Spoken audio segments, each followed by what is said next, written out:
Hello friends, आपने मेरे channel को लाइक और सब्सक्राइब किया, उसके लिए वेरी वेरी थैंक्स। आज हम पढ़ेंगे क्लास 8th के चैप्टर फर्स्ट का 4th part, crop production and management. Start from irrigation. What is irrigation? Irrigation is a supplying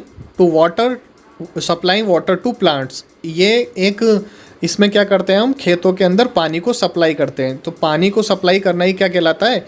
irrigation होता है, जैसा कि आप डायग्राम में देख पा रहे हैं। और ये इरिगेशन क्रॉप प्रोडक्शन के लिए, प्लांट बनाने के लिए सबसे वेरी इंपॉर्टेंट चीज़ होती है इरिगेशन करना। जब तक प्लांट्स को पानी नहीं प्रोवाइड होगा, इरिगेट नहीं होंगे, तो प्लांट उगेंगे नहीं। अब सोर्स ऑफ इरिगेशन देखते हैं, ये जो कि है पॉन्ड, लेक और ट्यूबवेल, है ना। हम इरिगेशन पॉन्ड, लेक और ट्यूबवेल के थ्रू करते हैं। मेथड ऑफ इरिगेशन, इसमें होता है मोट एंड डेकली। मोट क्या होता है? देखो, इसमें एक ऐसा वेल बना हुआ होता है, जैसे ये पिक में दिख रहा है आपको, एक वेल बना होता है। ये वेल जो है पुली, इसके ऊपर एक पुली लगी होती है। ये पुली डायरेक्टली कनेक्टेड होती है, वाटर डायरेक्टली कनेक्टेड होती है। इससे क्या होता है कि ये पानी डायरेक्ट इसमें भरता है, कोई भी मेन, और डायरेक्ट पानी लेके हम खेतों में छोड़ देता है। ठीक है, तो इसमें डायरेक्टली कनेक्शन। और डेकली क्या होता है? जो डेकली होता है उसमें भी एक वेल होता है और उसमें एक बकेट लगी रहती है पुली से। अब इस बकेट को इंसान खुद भरता है, खाली बकेट अंदर वेल में डालता है, उसमें से पानी को फिल करके बाहर निकालता है और प्लांट्स को डाल देता है। तो यही प्रोसेस को वो बार बार करता है। जबकि मोट में डायरेक्टली होता है कनेक्शन, डेकली में इसको सेल्फ ह्यूमन को करना पड़ता है। ठीक है, नेक्स्ट है राहत। राहत में क्या होता है? और चेन पंप। राहत में क्या होता है? देखिए, ये एक व्हील बना होता है। ये व्हील जो है, इससे बकेट कनेक्टेड होती है, जुड़ी रहती है ना। और ये व्हील, ये सामने एक ऑक्स है, ऑक्स को इससे बांध देते हैं। ठीक है, जब ऑक्स इस पे ऐसे राउंड राउंड राउंड घूमता है, तो इसके राउंड घूमने से ये व्हील भी ऐसे घूमता है और ये बकेट इसमें से पानी ले लेके और खेतों में डायरेक्ट सप्लाई कर देता है। ठीक है, इसी को कहते हैं हम राहत, है ना। अब चेन पंप देखते हैं। ठीक है, चेन पंप में एक व्हील होता है, ये दो व्हील से कनेक्शन होता है। एक व्हील ऊपर होता है और एक इसके जस्ट नीचे एक और व्हील बना होता है। ये दोनों व्हील एक दूसरे से चेन से कनेक्टेड होते हैं। ठीक है, ये नीचे वाला व्हील जो है वाटर से कनेक्टेड, वाटर सप्लाई से कनेक्टेड होता है। अब ये व्हील के ऊपर वाले व्हील के ऊपर एक बकेट बांध देते हैं और ये जो है इसमें पानी भरा हुआ है। जब ये नीचे वाला व्हील चलता है तो ये बकेट जो नीचे आती है, नीचे से पानी को फिल करती है। फिल करने के बाद जैसे ऊपर आके ऐसे गिरता है तो ये पानी सीधा खेतों में चला जाता है ना। वाटर डायरेक्ट सप्लाई हो जाता है। समझ में आ रहा है? तो ये प्रोसेस कहलाता है चेन पंप। तो राहत और चेन पंप आपको समझ में आया होगा, राहत and chain pump. Now we discuss modern technique of irrigations, sprinkler system and drip irrigations for better supply of water. ठीक है, इरिगेशन की दो टेक्निक्स हैं, स्प्रिंकलर एंड ड्रिप सिस्टम, है ना। Now first we start from sprinkler system. The perpendicular pipes having rotating nozzles on the top are joint to the main pipeline at regular interval. इसमें क्या होता है, जो मेन पाइपलाइन होती है, इसके ऊपर एक परपेंडिकुलर पाइप लगे रहते हैं जो ब्लैक ब्लैक दिख रहे हैं आपको।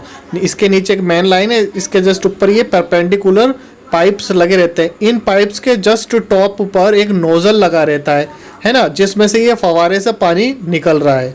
दिख रहा है आपको? तो ये जो पाइप लगे रहते हैं, ये परपेंडिकुलर पाइप्स हैं, ये एक रेगुलर इंटरवल में लगे होते हैं, है ना। when water is allowed to flow through main pipe under pressure with the help of pump, it escape from rotating nozzle and get sprinkled on crops like rain। जैसे ही मेन लाइन से pressure से पानी इस nozzle तक पहुंचता है तो ये रेन की तरह से पूरी क्रॉप्स के ऊपर फैल जाने लगता है। ठीक है, now we discuss about drip system. In this water falls drop by drop just at the position of roots. इस ड्रिप सिस्टम के अंदर पानी क्या होता है, एक पाइपलाइन में लगा रहता है और रूट्स पर डिप बाय डिप फ्लो होने लग जाता है। It is the best technique as it.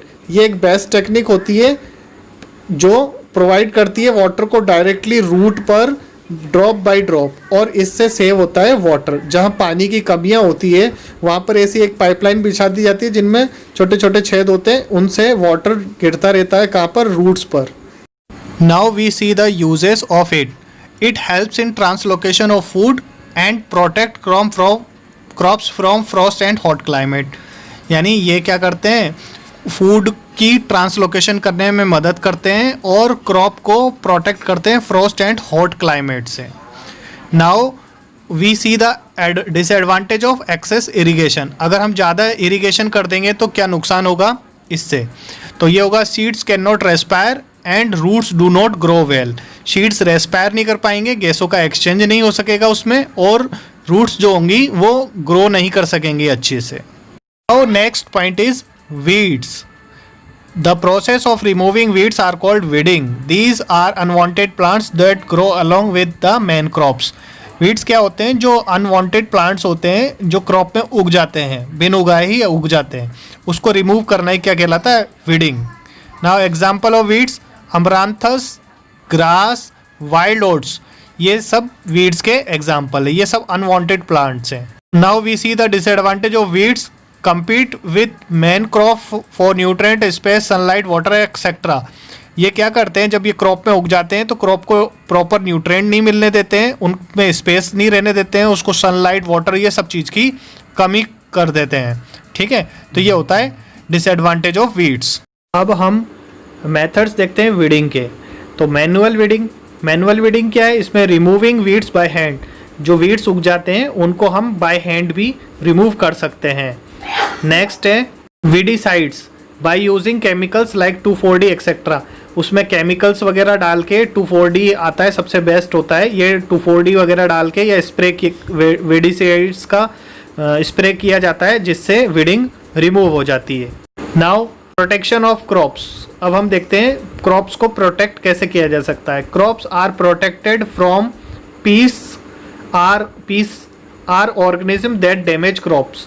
इसमें क्या है, पीस पड़ जाते हैं, एक ऑर्गेनिज्म होते हैं जो डैमेज कर देते हैं क्रॉप्स को। फॉर एग्जांपल इनमें इंसेक्ट पड़ जाता है या बैक्टीरिया वगैरह आ जाने के कारण ये क्रॉप डैमेज होने लग जाती है। अफेक्ट करते हैं कई तरीके से। They lower quality of crop, they reduce yield, they bore inside crops.